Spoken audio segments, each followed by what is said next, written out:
ناک رہے اور ان کی حکومتیں رہیں اور انہوں نے پھر زمین کے اوپر فسادات مچائے. اس کے بعد اللہ رب العزت نے چاہا آدم کی تخلیق ہوئی. حضرت آدم کی تخلیق کے بعد اللہ رب العزت کے ہزارہ حکمتوں کے بعد اللہ رب العزت نے حضرت آدم علیہ السلام کو زمین پر بھیجا اور ان کے ساتھ ساتھ اللہ رب العزت نے چند ایک چیزیں بھیجی. حجر اسود ان میں سے ایک ہے. تو اب یہ بیت اللہ ہے اور اس بیت اللہ کے مقابلے میں ساتوں آسمانوں سے اوپر بیت المعمور ہے. یہاں پر جیسے آپ طواف کرتے ہیں اسی طرح ساتوں آسمانوں سے اوپر اللہ کے فرشتے طواف کرتے ہیں. آپ دیکھ لیں آپ اللہ نے آپ کو کیسی عبادت کی عزت عطا فرمائی ہے کہ وہ عبادت جو اللہ کے فرشتے آسمانوں سے اوپر کرتے ہیں اور اسی کے بالمقابل ساتوں آسمانوں سے اوپر ہے, وہی عبادت اللہ تعالیٰ آپ کو یہاں پر عزت عطا فرما رہا ہے. اور اسی کے برابر میں جیسے اللہ کی شان ہے ساتوں آسمان سے اوپر لامکانوں سے اوپر اللہ رب العزت کا عرش ہے جو اپنے شجان شاہ وہ موجود ہے اور اللہ ہر جگہ پر موجود ہے. اس کا مفہوم یہ ہے کہ اللہ رب العزت کے علم ازلی کے اندر ہر جگہ موجود ہے.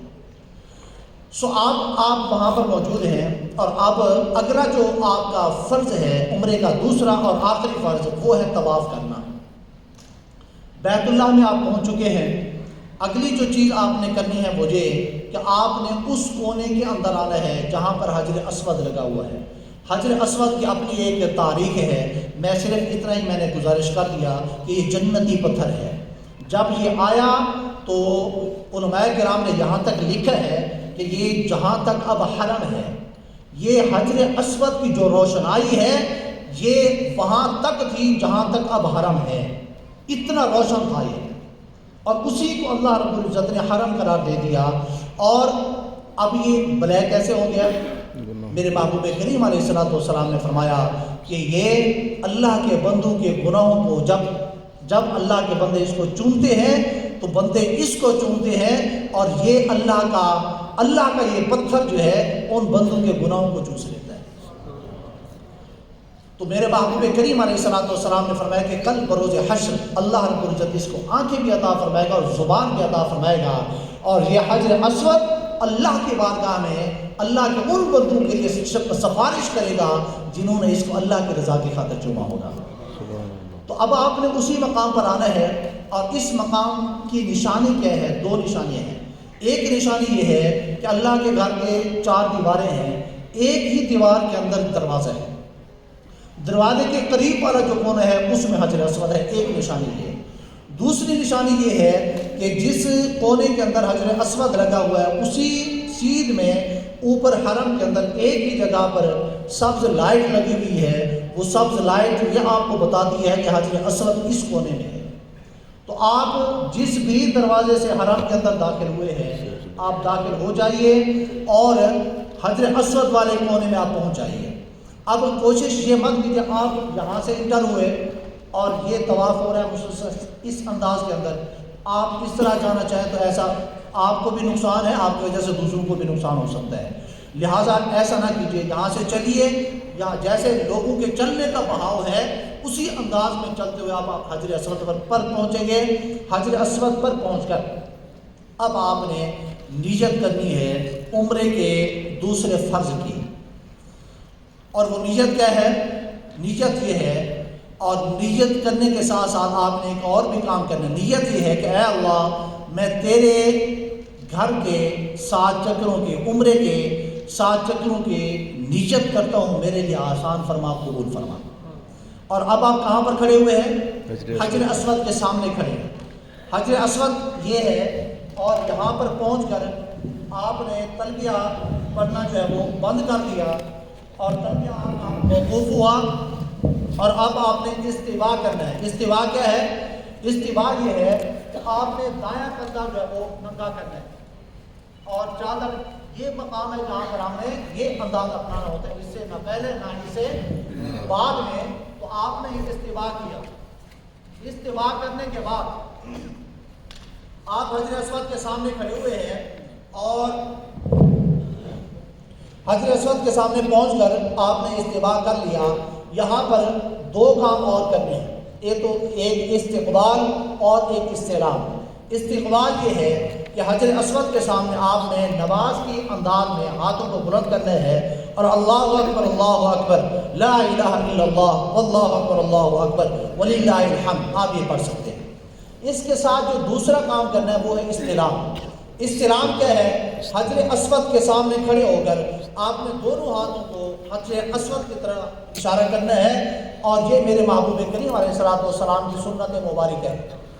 اور اس انداز میں کر کے یہ اشارہ کر کے آپ نے اس کو چومنا ہے، اور یہ چومنے کی آواز پیدا نہیں ہونی چاہیے کیونکہ آپ مسجد حرام کے اندر ہیں، اور مسجد کے آداب میں سے ایک یہ ہے کہ آپ کی یہ قسم کی آواز بھی وہاں پر پیدا نہ ہو۔ جب یہ قسم کی آواز مسجد کے آداب کے خلاف ہے، پھر آپ اندازہ لگائیں کہ اس کے علاوہ کون سی چیز ہے جو اس سے بھی زیادہ ہو اور وہ ادب کے خلاف نہ ہو۔ اس لیے ادب کا ہمیں کیا رکھنا ہے، یہ ہم کیوں کرنے جا رہے ہیں؟ یہ میرے محبوب کریم علیہ الصلوۃ والسلام کی سنت ہے، اور ہر کام کو وہ عمرے کے اندر ہو یا حج کے اندر ہو، یہ اللہ کے نیک بندوں کی اداؤں کا نام ہے، اور یہی حج اور عمرہ ہے۔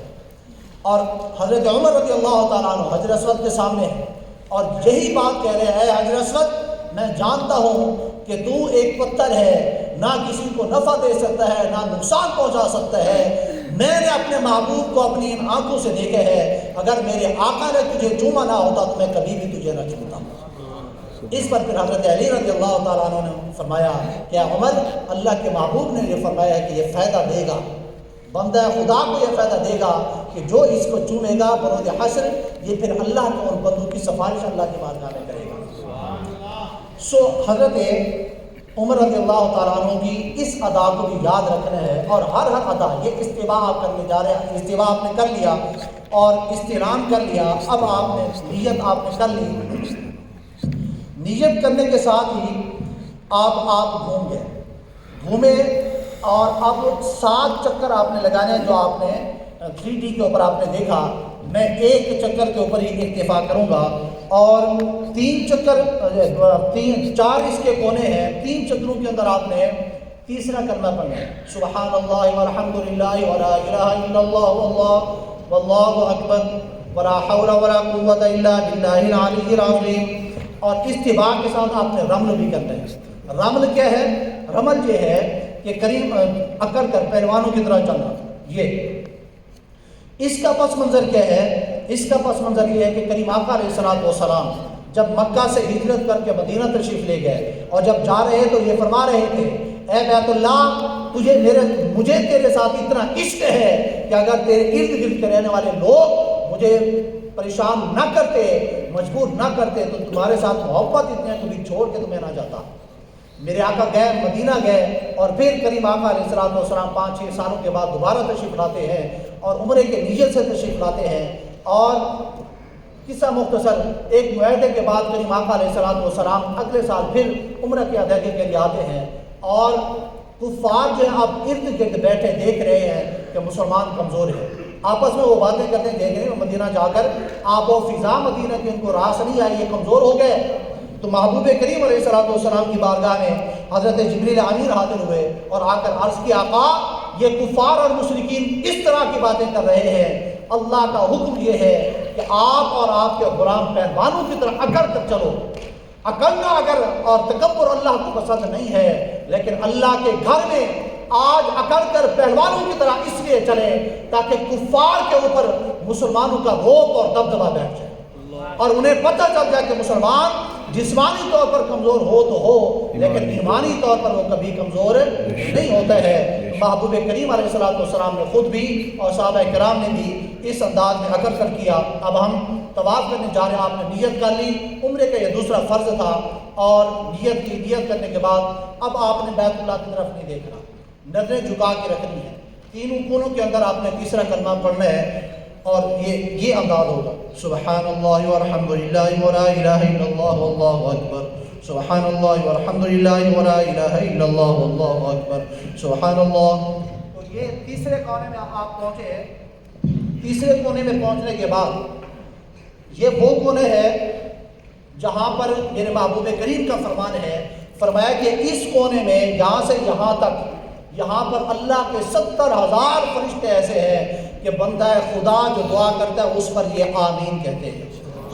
تو یہاں سے دعا کیا کرنی ہے؟ ربنا آتنا فی الدنیا حسنہ وفی الآخرۃ حسنہ وقنا عذاب النار۔ یہ ایک چکر مکمل ہوا، آپ نے دوبارہ استلام کرنا ہے۔ ایک پہلے کیا تھا، دوسرا آپ کر رہے ہیں، کیا اور چوما اور پھر آگے بڑھ گئے۔ اس انداز میں آپ نے 7 چکر لگانے ہیں۔ 7 چکر کے لگانے کے بعد 8 آپ کے استعلام ہو جائیں گے، اور یہ 2 فرض عمرے کے تھے وہ مکمل ہوئے، اور یہ استوا بھی آپ ختم ہوا۔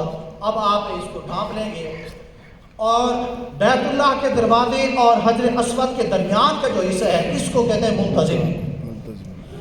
ملتزم کا معنی ہے لپٹنے کی جگہ، اور یہ وہ خوش بخت جگہ ہے جس جگہ کو میرے کریم آقا علیہ الصلوۃ والسلام کا سینہ یاسین لگا ہوا ہے۔ میرے آقا نے اپنا سینہ مبارکہ اس جگہ پر لگایا، کبھی دایاں رخسار لگاتے ہیں، کبھی بایاں رخسار لگاتے ہیں، اور اس جگہ پر میرے محبوب کریم علیہ الصلوۃ والسلام تشریف فرما ہوئے۔ حجر اسود کو چومنے کے حوالے سے 3 چیزیں ہیں۔ میرے آقا علیہ الصلوۃ والسلام نے اس کو اپنے ہونٹوں سے چومنے کا بھی شرف بخشا، میرے آقا نے دور سے سٹک کے ذریعے سے بھی اس کو اشارہ کر کے چوما، اور میرے آقا کریم علیہ الصلوۃ والسلام نے اشارہ کر کے بھی اس کو چوما۔ اور یہ تینوں چیزیں جو ہے کریم آقا کے غلاموں کے لیے یہ سنت بن گئی کہ جس کو جو بھی موقع ملے گا وہ کرے گا۔ لیکن اس کے اوپر چونکہ خوشبو لگی ہوئی ہوتی ہے، اور حالت میں احرام کے اندر محرم کے لیے خوشبو کا سونگنا لگانا کیسا ہے؟ حرام ہے، جائز نہیں ہے۔ اس لیے اب آپ نے اس کو قریب آ کر چومنے کی کوشش نہیں کرنی، ملتزم کے اوپر بھی آ کے لپٹنے چپٹنے کی کوشش نہیں کرنی۔ اب آپ نے 7 چکر لگا دیے، پیچھے جا کر مقام ابراہیم ہے، اس کی علیحدہ سے ہسٹری ہے، میں اس کی طرف نہیں جا رہا۔ مقام ابراہیم پر جا کر آپ 2 رکعت بعد نفل واجب الطواف ادا کریں گے، اور یہ نفل ہے اور ان کا درجہ واجب کا ہے، لیکن یہ ایسا واجب ہے جس کے اوپر دم نہیں ہے۔ اور اگر وقت مکروہ نہ ہو، وقت مکروہ اگر نہ ہو تو آپ یہ نفل ادا کریں گے، اور اگر وقت مکروہ ہے تو پھر آپ جائیں صفا مروہ کی صحیح کریں، اور وقت مکروہ جب گزر جاتا ہے پھر آ کر آپ 2 رکعت بعد نفل بعد میں بھی ادا کر سکتے ہیں۔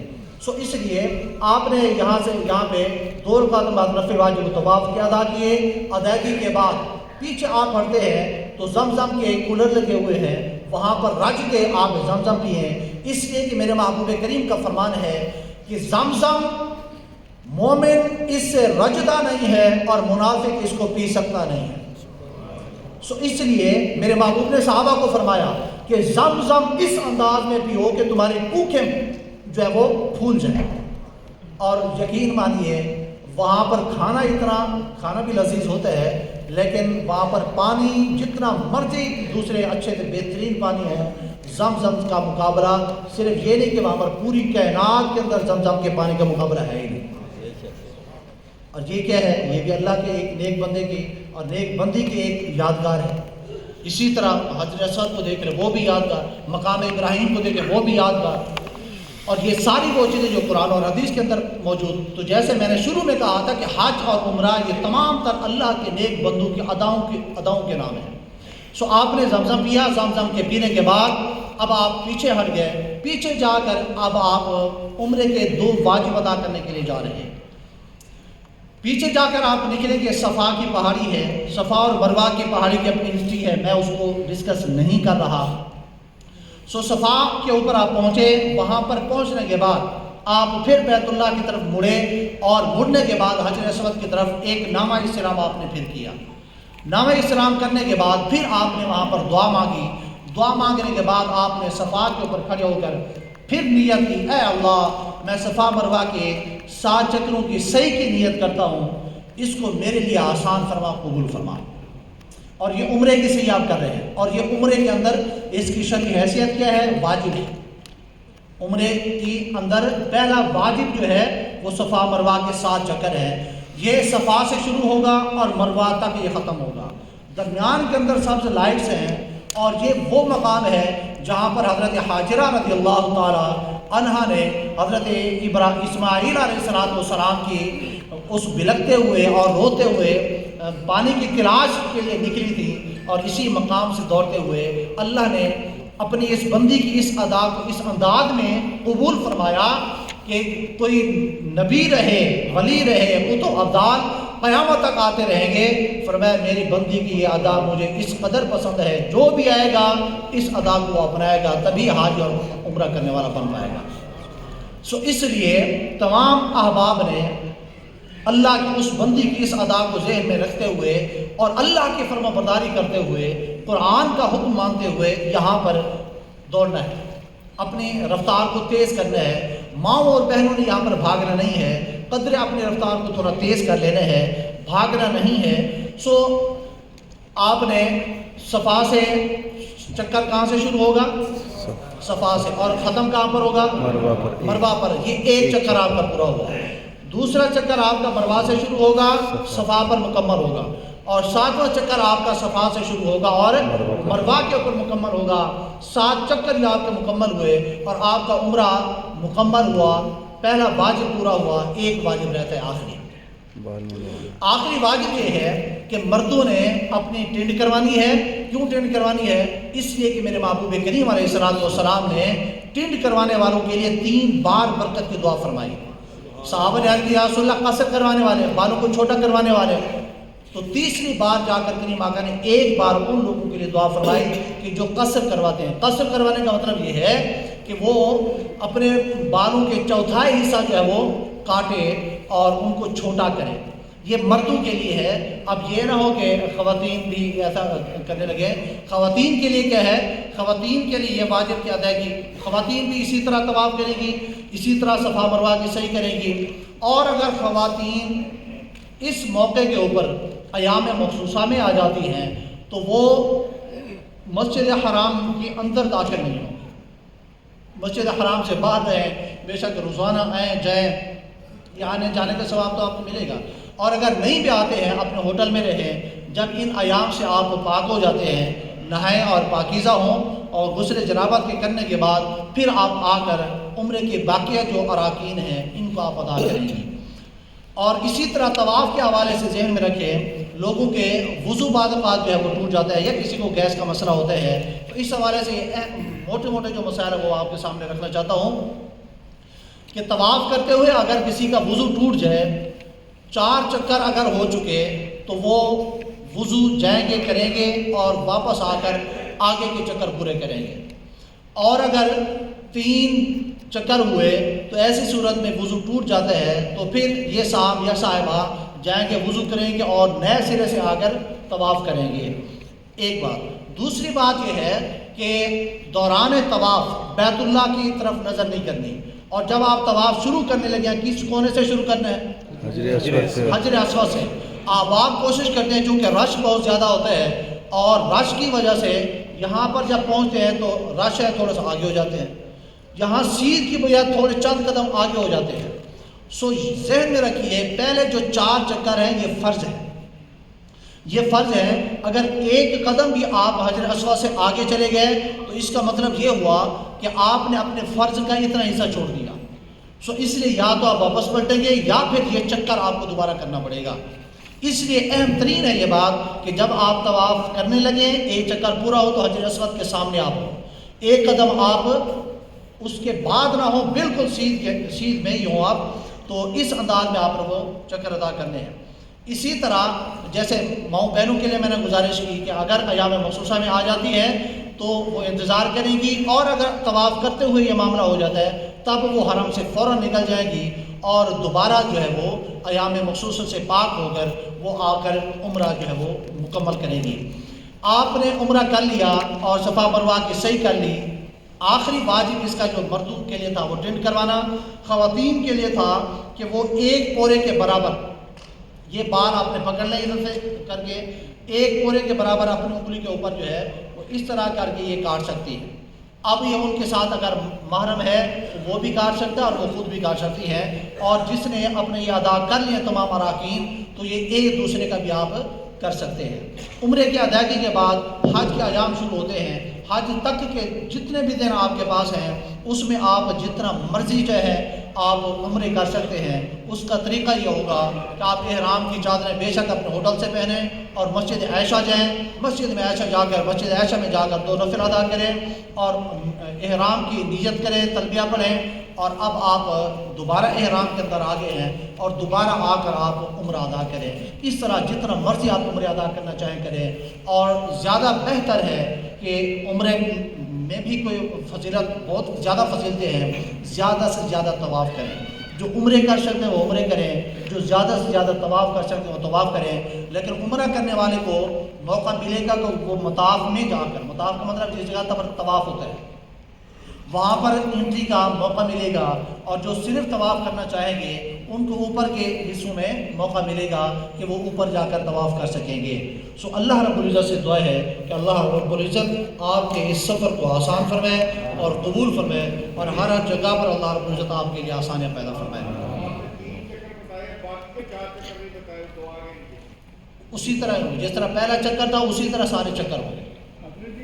ہاں، اس میں ایک ہی ہے کہ پہلے 3 چکروں کے اندر رمل ہوگا، پہلے 3 چکروں میں رمل سنت ہے،